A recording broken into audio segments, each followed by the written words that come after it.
Yaddle Chattle!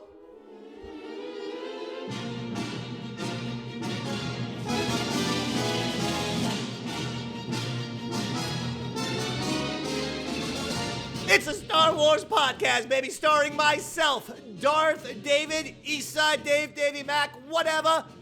I am shot out of a cannon. It's Monday, May 12th, 2025. I thank you, Yaddle heads, for supporting the show and downloading the show and listening or watching the show, watching on YouTube, listening on either iTunes, Spotify, Amazon Music, etc.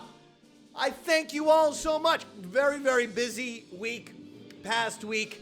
And then the weekend, I had an Eastside Dave and Son wrestling show. Then I had the New York Knicks taking on the Boston Celtics. I'm a huge Knicks fan. Then I had the WWE Backlash. Then we had Mother's Day.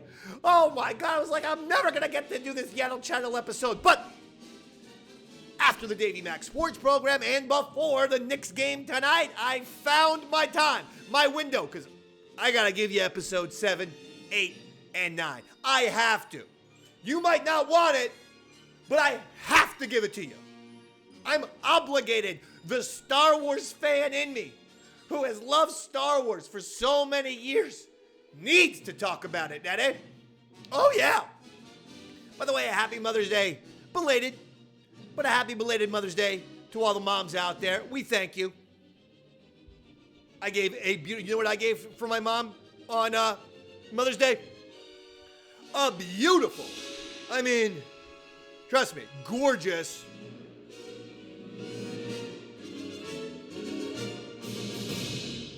text message, which had a nice GIF on it that said, Happy Mother's Day. You didn't think I actually spent money, did you? You didn't think I actually bought her something, did you? Hey, it was a beautiful text message. They said, Happy Mother's Day, Mom. You're the greatest. I mean, that's beautiful. That's sentiment. You can put that shit on a Hallmark card tomorrow. Happy Mother's Day, Mom. You're the greatest. And then it was a beautiful, there was flowers and sunshine with a GIF. Is it, well, maybe it's not. Is that a GIF? A GIF? Or is that a meme? I forget. No, it's not a meme. A meme is writing. GIFs and GIFs are the things, the magical pictures that move. I love it. So that's what I got her. Okay? But a happy Mother's Day to everyone out there. Oh my Lord. Andor. Season 2, episodes 7, 8, and 9. Unbelievable. I think episode 9 is one of my favorite Star Wars episodes. It's certainly one of my favorite Andors. I put it up there with episode 10 of season 1, the One Way Out, brilliant, legendary episode from the prison. This one was sensational. This one was great. But we had episode 7 and 8 before it, and that included the Gorman Massacre. So let's get to it, shall we? Episode 7, Messenger. Okay, we're getting right into it. Yavin. We're right there. And we start the episode on Yavin where Bix and Cassian are living in a nice little hut there, very reminiscent of the Ewok village, of which I did own. Did you have the Ewok village as a child? I know I did. The action playset. Yes. Did you have that? I did. It was wonderful. Elevator went up and down. That's all you need. That's like fucking phenomenal engineering for a kid. When a little kid's like, holy shit, the elevator in this thing actually works and goes up and down. That's more impressive than the Egyptians building the pyramids. Okay, no, I'm sorry. I'm sorry. Now, hey, by the way, real quick, I watched recently Narcos Mexico. I love both series. Narcos, the original, 3 seasons, 10 episodes each. Narcos Mexico, the follow-up, which was actually kind of technically a prequel, and that's also 3 seasons, 10 episodes each. Diego Luna, obviously, in Narcos Mexico, he's like the number 1 guy. And then in regular Narcos, probably the number 1 narco is could even be Pedro Pascal. I'm loving Andor so much that despite watching each and every one of these episodes 3 times, folks, twice for fun, 1 for Yaddle notes. Okay, somebody's got to take them. Somebody. And I just finished the entire Narcos Mexico season. And if you haven't seen it, I can't recommend it highly enough. Diego Luna should have won every single acting award. Very Michael Corleone-esque. He is tremendous. Well, I enjoy, and I was just doing this because I need some more Diego Luna between fucking Rogue One, between Andor episodes or Andor story arc droppages. Loving the Andor so much, I'm like, give me some more Diego Luna. Narcos Mexico. I had seen it before, but this is the first time I rewatched it. Brilliant. Period. Brilliant. So then I got so excited for watching Narcos. I'm going somewhere with this. Then I got so much in Narcos Mexico, I said, you know what? I'm going to go back and watch Narcos. I'm going to rewatch that for just the first time. I'd seen it completely, but now to rewatch it. And guess what? In a scene with Pedro Pascal, of all things, in regular Narcos, holy shit, who walks in and who starts smooching with Pedro Pascal? Bix! Look at the Narcos Star Wars connection. We got Bix, who is boyfriend and girlfriend with Diego Luna, star of Narcos Mexico. And then we go back and watch the Narcos original, and there she is, a prostitute, hanging out with Pedro Pascal. And by the way, I ain't making any jokes. She gets kidnapped, tortured. It's disgusting. It's awful. And you really want to start killing people because of the treatment of Bix in Narcos. Bix has had it rough. Jesus Christ. Between Narcos and Andor, can this woman catch a break? Can we give Bix, the actor, something where she's not going through so much trauma? Holy shit. What happened to her Narcos Mexico, regular Narcos? It was made the fucking Imperial shit. Fucking picnic, dog. Episode 3. That was nothing compared. Oh no. Oh, and I didn't like watching it. I kind of fast forward a little bit because at this point now it's like it's Bix. She's Bix. And I can't watch what happened in Narcos. But both series are fantastic, and if you want more Diego Luna, I cannot recommend Narcos Mexico highly enough. The hot take is that actually, for me, might even be better than regular Narcos. Both are 5 stars for me, for the Dave Man. I'm just letting you know. Okay. So, after that nonsense, it's a nice little home life they have, huh? Nice little fucking treehouse. That's great. Cassian, though, shoulder hurt, and they're looking for Wilmon, and where the hell is Wilmon? And then finally, here he comes. Here comes Will, and they question him, where have you been? We'll see.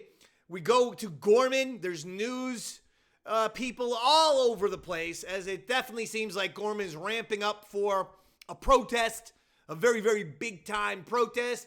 That happens. We've had people have, we knew people are going to say protest in Washington, D.C. or this or that.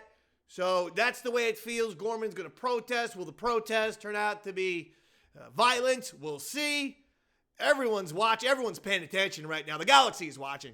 We are the Gore, and the galaxy is watching. I'll tell you that much right now. Will, by the way, we cut back to Will, Cassian, and Bix, and Will says Luthen needs Cassian to go to Gorman. And Cassian's like, Jesus Christ, I was there already last year, bro. He's like, you got to go back. Dedra. Remember the lady trying to find out all about Axis, putting her nose where it don't belong? She's there, dog. She's there. Let's take her out. Cassian's like, I can't argue with that. We cut to Dedra speaking of the devil, and there's Dedra and Partagaz, who tells her to chill. He's constantly telling her to chill in these episodes. She's too animated for him. She's too excited. So he says, Dedra, relax. This is easy. You're gonna let people have a protest and a riot. We're gonna have people kill them. It's gonna be a big thing. You'll get out of there with a big promotion. What's the deal? Who cares? And she's like, okay. And by the way, she was FaceTiming Partagaz. She ends the phone call. She does something. And here comes Syril. And Syril knows something's up. He's like, what are we doing here? Huh? Lady? I thought we're kind of getting away. It's a quasi honeymoon. A little fun for the Syril and Dedra.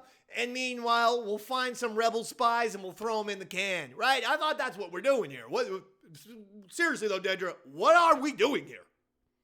Because he can tell. Because all of a sudden, business has picked up. There's Imperials everywhere. They're building shit. They're building huge barricades all over the place. There's Imperials everywhere. There's Gormans everywhere. There's a protest. They're opening the plaza.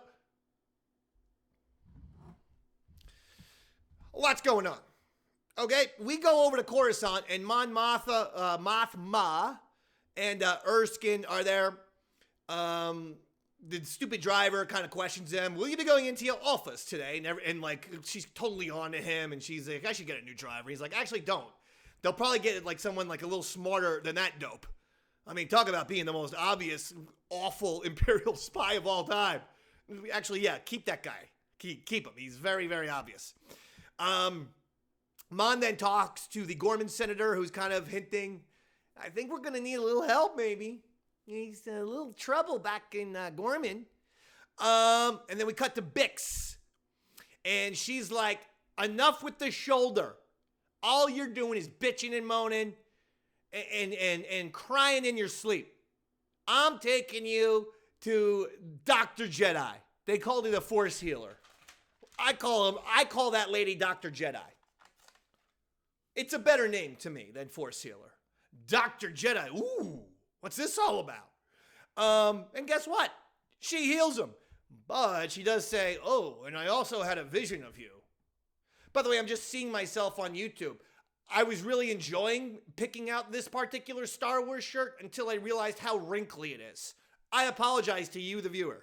Right away. I didn't say Darth David was perfect. In fact, I'm one of the most imperfect people of all time. I mean, just look at the fucking wrinkled shirt. I mean, come on. Rolling out of bed? Looked like the bed ate me and vomited me up this morning. That's what happened with the bed. Apologize. I need a very quick anti-wrinkle system. Okay, I can't be, I'm not a guy who's going to sit and iron. What are you? Come on. You know, it's like, you know, I'm Felix Unger from The Odd Couple, just sitting there ironing all day. I got things to do. Okay, I got Star Wars to watch, wrestling to watch, and Mario Kart to play. I'm very busy. Can't be ironing. Syril, he gets stopped by the Gorman front lady for a second. He's like, look, here's the deal. I think things are getting a little intense. Why don't you give me the name of some sort of rebel or some asshole who's talked to you? I'll kick that upstairs to the Empire, and you and your front will stay safe. Actually, if you think about it, it was a good deal. The lady was way too quick. They'd be like, fuck you. She knows Cyril's not on the Gorman front side. She knows that. But lady, that's the point where you can use maybe some disinformation, or you can just simply get the focus of the Empire off your back, off the Gorman front's back. So when Syril says, give me a name, just come up with something. Or find a fucking person you can pin it on. And they go to the clink, and you're ready to do some Gorman front shit. Should have thought of that. Syril actually kind of could have helped you right there. Come on. That's when you get shut down and you're like, whoa, it's about listening. It's about thinking. You could have had something there. Jeez. Davitz Draven, the redheaded gentleman from Rogue One. I myself am a redheaded gentleman. If Davitz Draven if the actor ever gets killed, I would like to volunteer to replace him, a la Benjamin Bratt replacing Jimmy Smits. If there's some sort of contract dispute or some scheduling conflict with Davitz Draven, okay, then I want Darth David, Davitz Draven, Darth David. Holy shit, sound like the same person to me. We both got red hair. I'd like to play him in the Rogue One era because of the beard. I really don't feel like shaving it. Davitz Draven was shaven for these episodes. I thought he wasn't as tough looking. but it's okay. And basically, he's getting a conversation with Cassian. And Cassian's like, fuck, Luthen told me go back to goddamn Gorman. And he's like, well, where are you going? He's like, I got a mission. I'll be right back. And he's like, look, this rebellion is becoming more and more official. You can't just come and go like this. This is bullshit. Fucking coming and going as you please. Like your goddamn Norm Peterson in Cheers. All right, you come in and everyone's like, Kaz. And the bartender's like, how's it going, Kaz? And he's like, oh, it's pretty shitty out there. And everyone laughs. Woo! Another one-liner. But seriously, you can't be doing this. You can't be coming and going like this. Kaz, this ain't Cheers. This is a proper fucking rebellion, dog.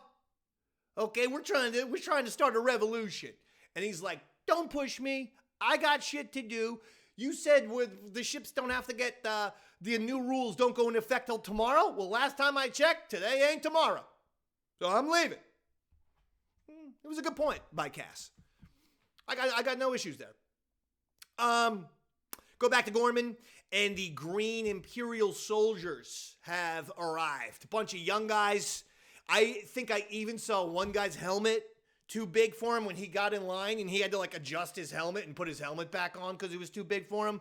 I mean, the classic fucking, symbolism or showing of inexperience right there of someone very green. Like the clothes literally don't fit. That's hysterical. That's like some, Beale Bailey type shit. So those soldiers, obviously, we know what's up there.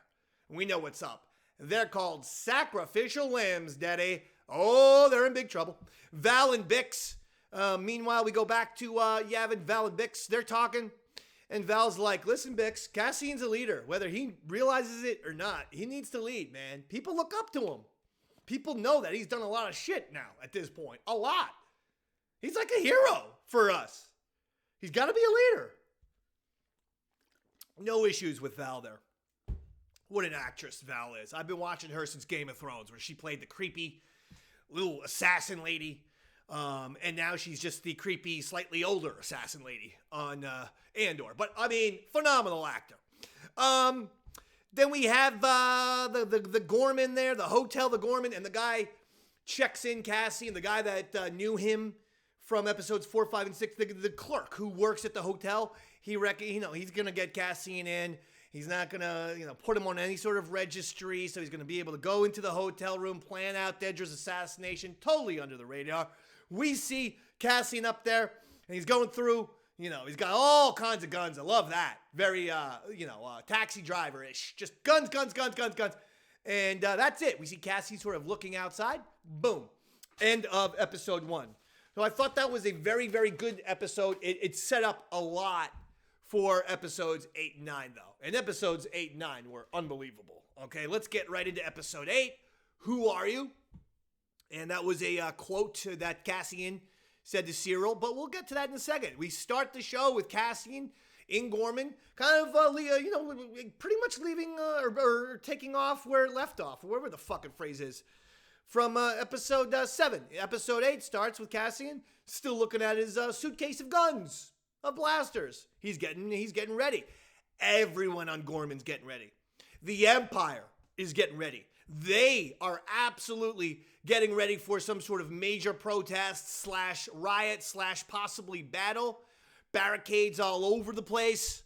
As Kaz says, they make a big deal about we're opening the plaza, and then Cassian says, well, actually, they're building a fortress. That's really what they're doing. Ominous feelings in the first 25, 30 minutes of this episode, which was tremendous. Suspense. That could be Tony Gilroy's absolute greatest attribute. He sets up suspense masterfully. I mean, my Lord. And then when you get a big, huge action scene payoff, you're ready to smoke a cigarette. You feel so satisfied. I'm just letting you know. Anyway, Dedra and Partagaz, they're FaceTiming again. And yet again, Partagaz is like, Dedra, will you just chill the fuck out? Always with the face, Dedra. Always with the forlorn face. Just relax. We're Imperials. Here's what we do. Kill lots of people. Grab power. Become rich. That's what we do. Cause she's feeling it. She's like, shit's getting intense here, sir. Yeah, don't worry about it, says Partagas. Syril's mom is watching the news. We got some shots of Syril's mom. Again, watching those galactic news channels. That's not good for you. Syril's mom. Meanwhile, the guy, the dad of the Gorman front, I'm just going to call him the old man, or the guy from Inglourious Bastards. That guy, the father of the Gorman front lady, he all of a sudden starts to realize, oh, it's a trap. Oh, shit. We're in big trouble here. This is what they're doing. They want us all to file in, and then it's like shooting fish in a barrel. I mean, look at it. The plaza's a circular space where it looked like it had just basically one set of steps in the back, in the rear of it, open. Who thought this would be a good idea to start a protest? Golly, Gorman front. Cassian was right about you. Not very smart. Come on. Couple sandwiches short of a picnic right there. You got to think of all the every sort of thing that could happen. Number one is, if I'm scouting out a protest or some sort of battle, I'm not going to put myself in a fucking canyon where there's going to be stormtroopers 360 raised in the sky. What the hell? Cassian was right. These people, amateurs. Fucking A. So they start their little protest. They start walking down, parading into the plaza. They're marching through the streets. They're going to get to the plaza. They're saying, "We are the Gore. The galaxy is watching." Which I thought was interesting. And the galaxy is watching. There's news cameras everywhere. So they got a little protest. They got a little thing there. Meanwhile, Syril runs into that old guy from the Gorman front in Inglourious Bastards. And that guy's like, "You motherfucker, this is a trap, isn't it? And you were here from day one. This is why you were here. For today. For a fucking potential massacre." And they get into kind of a little fight there, and Syril throws the old man to the ground. Uh-oh. I hope that doesn't come back to haunt him. Syril throwing that guy to the ground. I hope later on it doesn't come back to haunt him. So we're cutting very quickly between the protest and Syril and Cassian and Will, Dedra. Cut. Things happening quickly. Not a complaint, actually a compliment. But I'm just letting you know that's what's happening. Lots of cuts. They start singing while also arming up. Okay, if you notice, they had little makeshift little bombs there. What happened here? My nail that I put the papers on just fell out. Now how am I gonna get? Oh, here it is. If you'll excuse me for 1 second, Yaddle heads. And this is the great thing about Yaddle Chattle. I really don't like to edit very much. It's just kind of one and done. So my nail came. Okay, we're back. So Syril learns the truth and works his way to Dedra while all this shit's going downstairs in the plaza. Upstairs, Cyril's like, "Oh my God, this is a total fucking massacre. That's what you guys are doing." And he confronts Dedra. She sort of lies to him, and he starts choking her. My God, intense scene. And the incredible thing was, when he stopped, I thought Dedra was going to take out a blaster and shoot him. I swear to God. But basically, he's like, "No, you fucking lied to me." And when he's walking out, Dedra's like, "Syril, come back." So she wasn't overly upset by nearly getting strangled by Syril. Okay. Hey, that's the relationship I guess they have. I don't know. I'm not exactly sure. I'm not even going to hypothesize about it, quite frankly. But it was an intense scene. Well, things are getting up and up and up, and the tension is really raised, and now we find out that the Imperials put some snipers up on the roof, and one of those snipers is going to actually shoot an Imperial soldier So that looks like the Gorman front, or just the Gorman people, were the ones who killed that soldier. And now it's on. Gloves off. Let's go, Empire. Let's fucking start killing some Gorman folk. And that's exactly what happens. Now we get into the full-on goddamn riot. Fucking explodes. Shooting everywhere. Blaster fire everywhere. People running for cover. Insanity. Unbelievable action during this. I mean, fantastic action sequences. One after another. The way the whole thing was laid out. Fantastic. I really loved it. So they're having the protest. All kinds of things are happening. They've killed a lot of gore.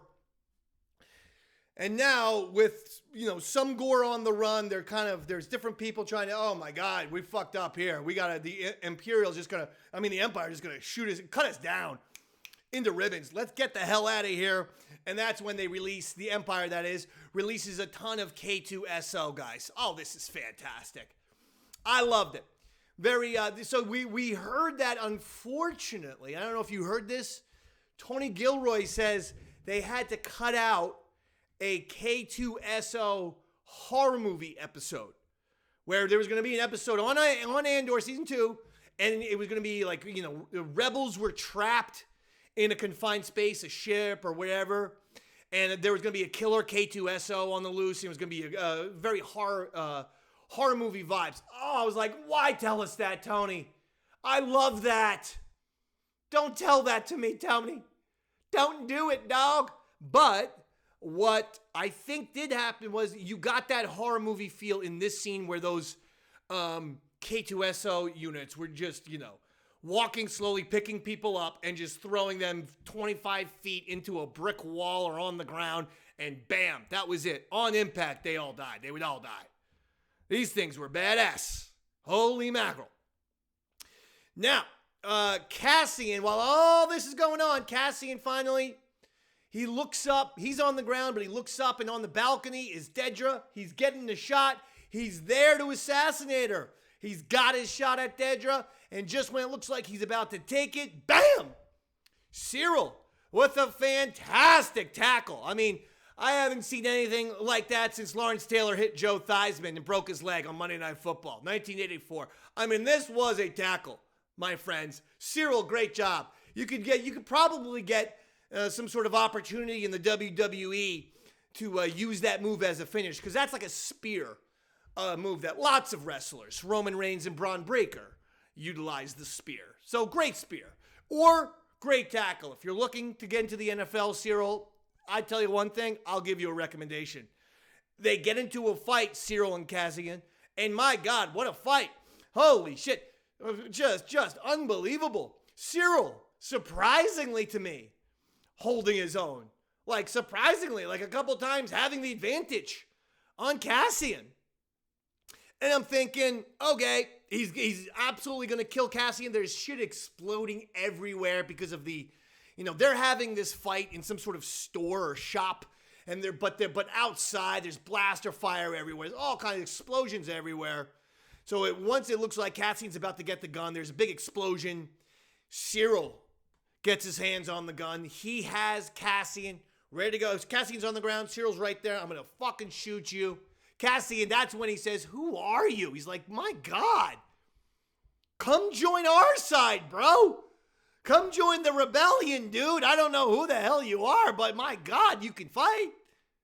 And just as it looks like Cassian might be a dead duck, boom, the old man, Gorman front, Inglourious Bastards man, shoots him. Shoots Syril right in the fucking head. Syril is dead. And Syril should not have put his hands on old man Gorman front, Inglourious Bastards fella earlier in the episode. And that's what you get. That's called your comeuppance, sir. And that's it. That's it for Syril. We cut away. Back to Cassian. It looks like he's getting cornered. The K2SO units are everywhere. But specifically, there's one K2SO unit who looks like he's going to get Cassian. And he's going to kill him until the guy who fucked up, the guy who shot Val's lady, Kinta, That guy has a speeder and smashes into the K2SO unit and cuts him in half. Then Cassian says, hey, you know what? I'm going to take your speeder and I'm going to take this K2SO unit and I'm getting the hell out of here. Wilmon's not going to leave yet. He's got to wait for his girl or whatnot. And there it is. And Cassian says he gets the hell out of there. We show Dedra, and she's tugging at her collar, like actually not tugging, but trying to rip off her Imperial collar. Obviously, symbolism there. The Empire is kind of choking her. Worse than Syril was literally choking her. That just the Empire uniform now is more torturesome than what Syril had done. She starts crying. Could this mean that Dedra leaves the Empire? Holy shit. I wouldn't have thought so.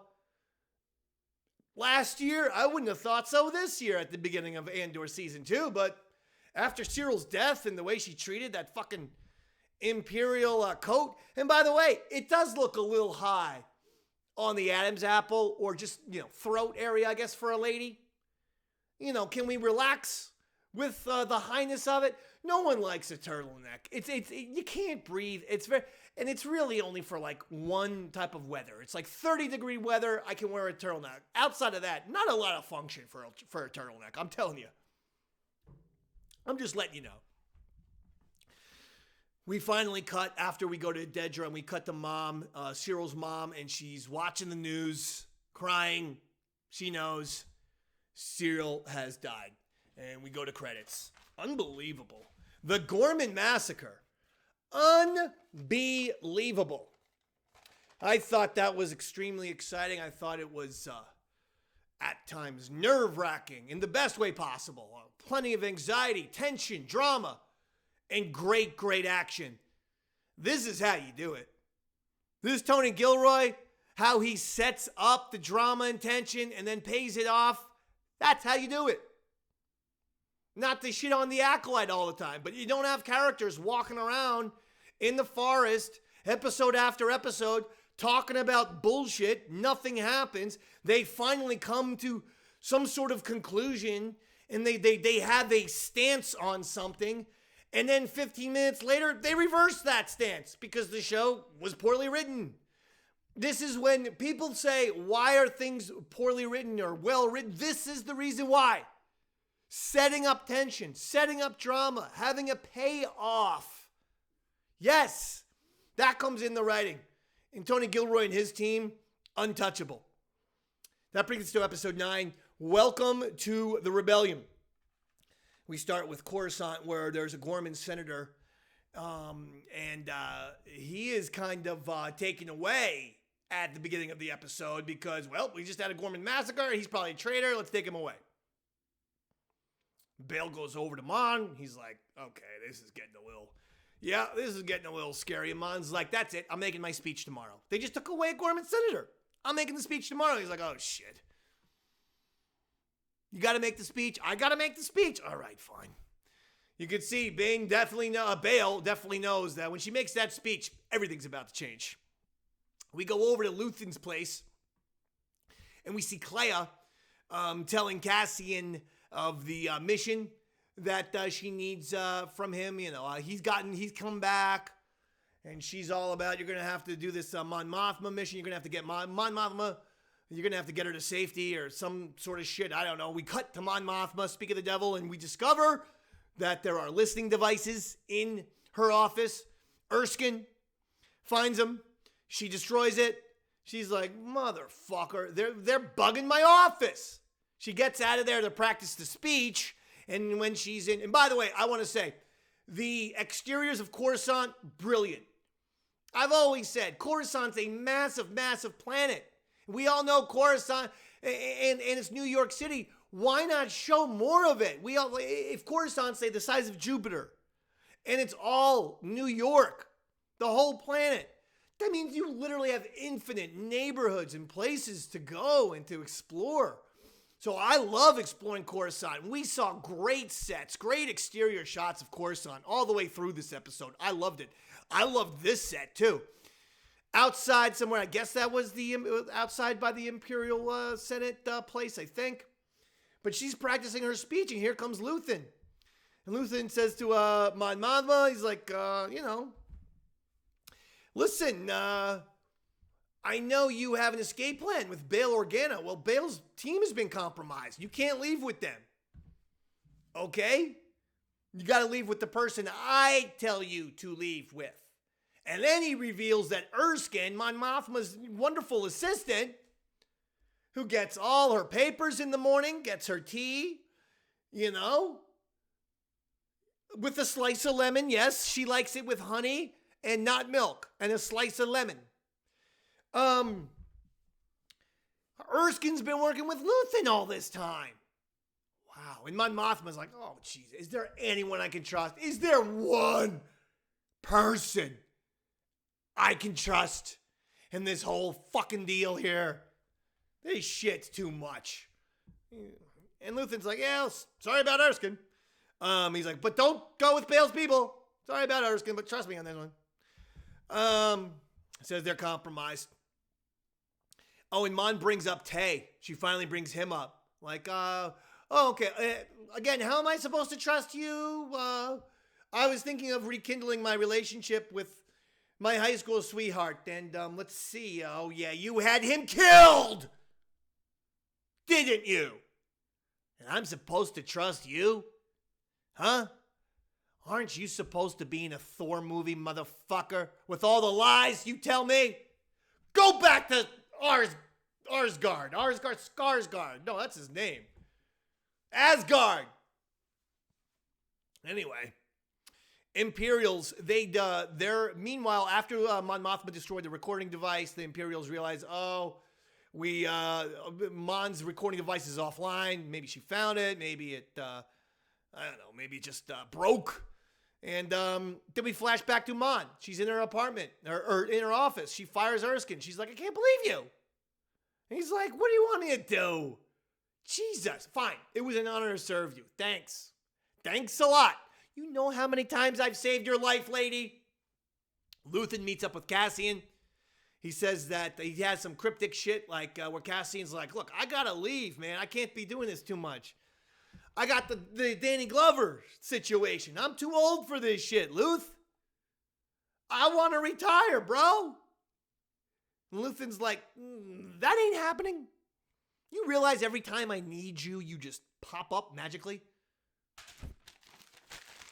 And in a galaxy where there's a force, maybe that shit's, putting you in my destiny on the same path. Okay, bro? So just get Mon Mothma out of here. Stop your bitching and moaning, Cassian. Thank you. So Cassian, all right, fine. He gets a press pass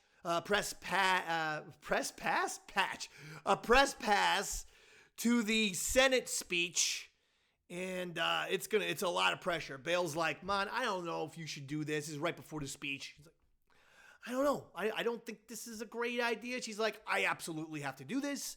I have to do it today. So, okay. And then Bail says the famous quote that we're all, this will be try not, do, or do not. There is no force. There is no try. This will be the Bail Organa line of the century, where he tells Mon Mothma, tear the shit out of this place with her speech. Not literally. She's not going to, all of a sudden become, Led Zeppelin 1975 in a hotel room. That would be ridiculous. I don't think he meant, destroy public property, senatorial property, quite frankly. We can't be having vandalism in the Senate. I believe he meant vocally. Tear the shit out of this place. Literally. No, not literally. Vocally. Figuratively. I don't know anymore. I'm not sure what any of those words mean, now that I think about it. But I loved it. Tear the shit out of this place. Bail Organa. Now I feel like the last thing that Bail said when Alderaan got blown up, the last thing, he just looked up and said, shit. Because now we know. canonized precedent has been set. Bail, not big with the F words, but he's going to throw around this shit every once in a while. Hey, that's very Indiana Jones-esque. No issues there. But if I could bet on it, if I could gamble, I would bet everything I had that when the Death Star laser was right about to fucking blow up the planet, Bail just went, shit. You see? Dantooine. It's on Dantooine. Dantooine is too remote to make an effective example. Fucking Tarkin. What a liar. You murdered Bail. You murdered Bail Organa. You revoked Bail. Come on. Come on. Is anyone else clapping? No? Okay. Revoked Bail? No. No one else is not only is none of the Yaddle head clapping, not even a chuckle or a smirk from what I can ascertain. So we got the speech going on. The speech is awesome. We have one senator, some alien guy who's like, what happened to Gorman just shows you he was the Gorman people who were terrorists. Shit had to happen. It's good that the Empire were able to spank him a little bit. But Bail is interested in the truth. And he says, look, according to the article such and such, two senior senators, one senior senator can succeed his time to another one. So that's what I'm going to do. Ladies and gentlemen, put them together for Mon Mothma. Kind of reminded me of like a comedy club, where he went out there and he did his like 5 minutes and he's like, yeah, but now for the headliner tonight, ladies and gentlemen. Come on, everybody. Put them together. It's Colin Quinn. Come on. Yeah. Anyway. So this is when Mon makes her speech and she just tears the Empire apart. She just tears them to ribbons. She fucking, the Empire is lying to you. The Empire is power hungry. The Empire is murdering people. The Empire is committing atrocious acts, some maybe of genocide. And they're not interested in telling you the truth. Okay? Like, they're going to hide all this stuff. I'm telling you right now. Empire, bad, malo. So she ends her speech with, and the biggest fucking reason, Emperor Palpatine. Oh, and by the way, this entire time, some Imperial nerd stooge was trying to shut down the feed and couldn't shut down the feed. So I'm pretty sure that guy's getting fired or decapitated. Because, just push off the power button, sir. But everything is locked or this or that, so that guy's done. But the second she says, and guess what? Emperor Palpatine's behind all this bullshit. Boom. Finally, the feed goes dead, but too late. She got her message out there. She gets out. There's Cassian. Cassian's like, trust me. I know you don't know me. You cannot go with Bail's people. They are compromised. And they are compromised. We saw so it's 3 people, 2 men and a woman, and one of the women, and the woman is an Imperial spy. And she shot one of the guys and kills him. She's bad. So here comes Cassian and Mon Mothma, and he's looking to leave, and there she is, and she's like, fucking, ISB, give her to me, put your blaster down. This is when Erskine has one of the most brilliant moves ever. He just looks at this person who does work for the ISB, but instead says, Imperial spy!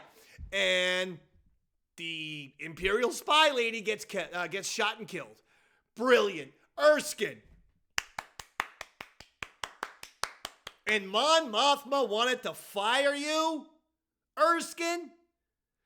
Not only should you lord that over her head, you should, my friend, ask for a raise. And I want a considerable raise of 25,000 credits per year added to your salary, Erskine. That was some great thinking. Combined with Luthen saying, no, Erskine's good, man. Don't fucking get mad at Erskine. And there's Mon Mothma laying off Erskine. Come on, Mon. Come on, Mon. No, don't do that. Erskine's awesome. She realizes, I think, in that moment, I think I made a mistake, Erskine. Sorry about that. Care to rejoin my team. It's, well, I'm a little egg on my face, Erskine. Apparently you've saved my life several times, including just now. And I wanted to, fire you. Oh, boy. Cassian and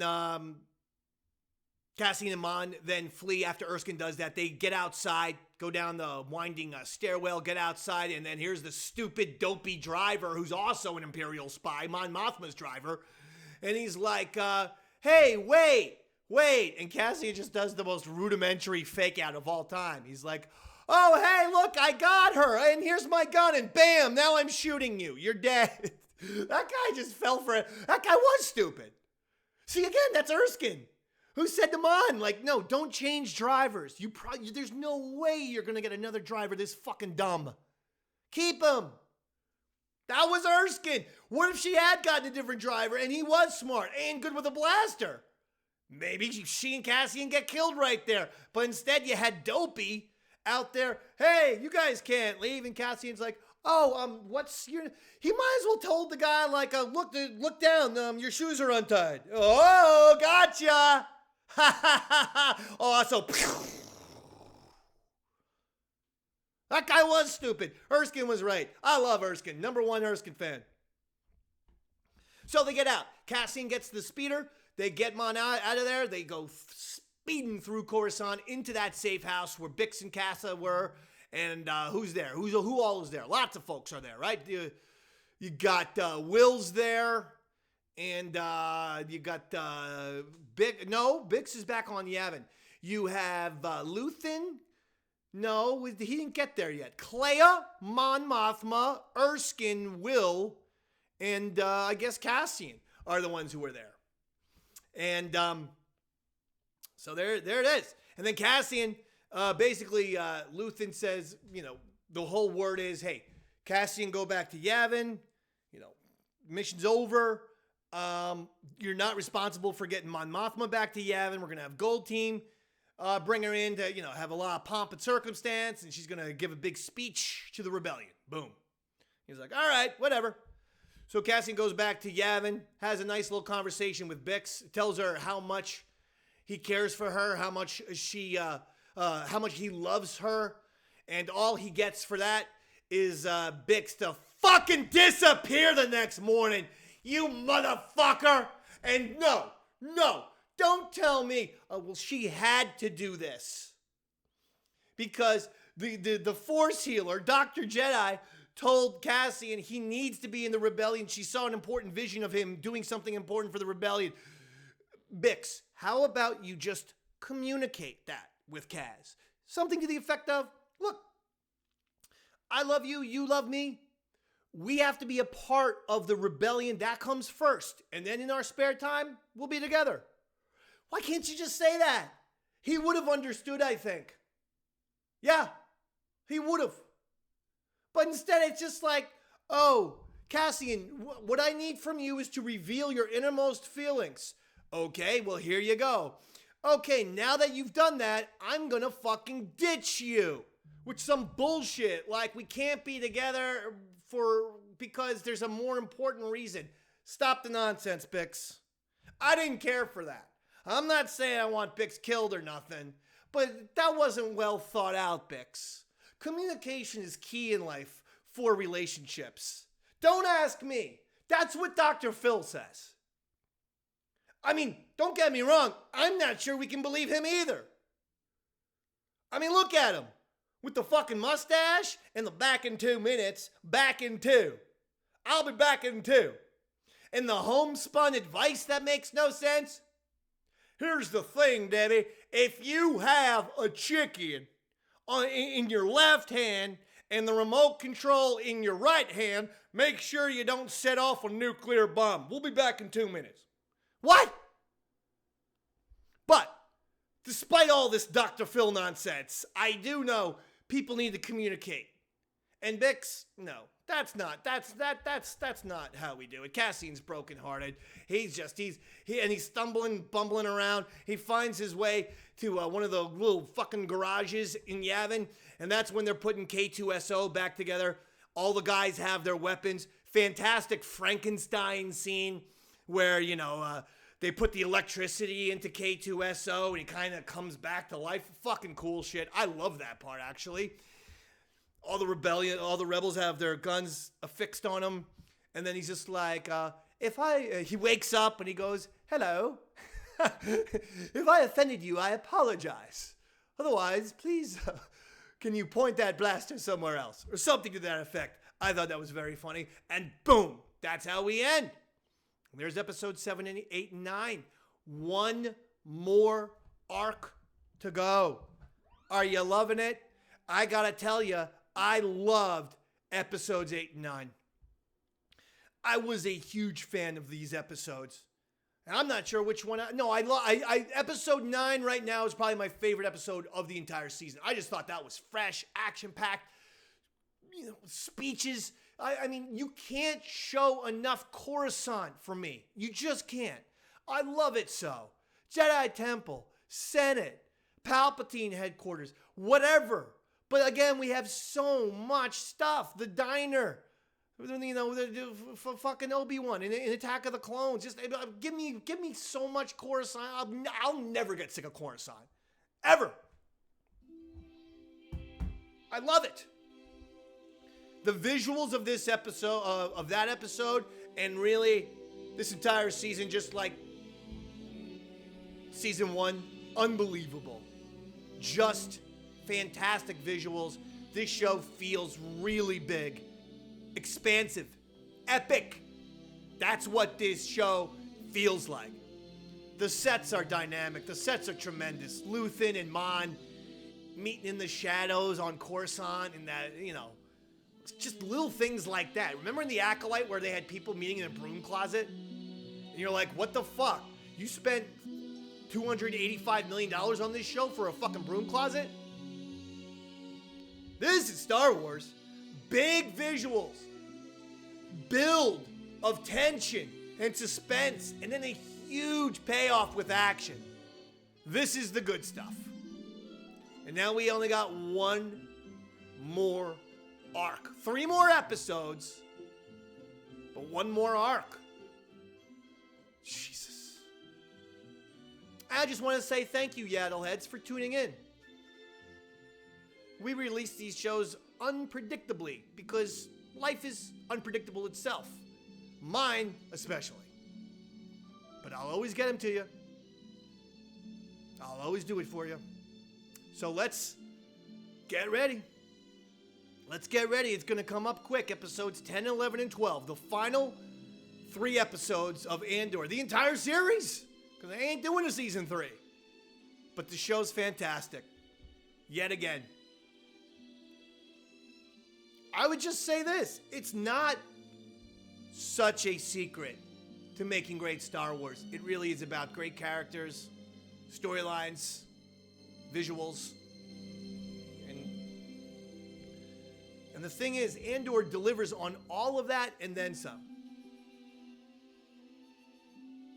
So I'm very, very happy. I'm very pleased with what's going on here. And man, Yaddle Heads, we're going to have a big show next week. Holy shit. Because we're going to put Andor to bed. We could also discuss a little tales from the underworld, if I remember. I don't know if I will. I'm Darth David. Thank you for listening and watching Yaddle Chattle. Good night, everybody.